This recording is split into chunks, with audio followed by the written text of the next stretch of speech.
കരുണാനിധിയായ ദൈവമേ, ഈ പ്രഭാതത്തിൻ്റെ സമാധാനം ഞങ്ങളുടെ ഹൃദയങ്ങളിൽ നിറയ്ക്കണമേ. ഇന്നത്തെ ഓരോ നിമിഷവും നിൻ്റെ സാന്നിധ്യം ഞങ്ങൾ അനുഭവിക്കട്ടെ. ഞങ്ങളുടെ ഭയങ്ങൾ നീക്കിക്കളയണമേ. ഞങ്ങളുടെ വിശ്വാസം ശക്തിപ്പെടുത്തണമേ. ഞങ്ങളുടെ ജീവിതം നിൻ്റെ മഹത്വത്തിന് സാക്ഷിയാകട്ടെ. ഞങ്ങളെടുക്കുന്ന ഓരോ തീരുമാനവും നിൻ്റെ ഇഷ്ടത്തിനനുസരിച്ചാകട്ടെ.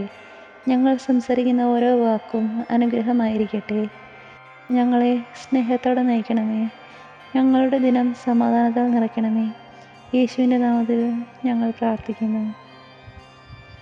ബൈബിൾ വചനം: നിങ്ങളുടെ ഹൃദയം കലങ്ങാതിരിക്കട്ടെ, ദൈവത്തിൽ വിശ്വസിപ്പിൻ. യോഹന്നാൻ 14-ാം അധ്യായം 1-ാം വാക്യം.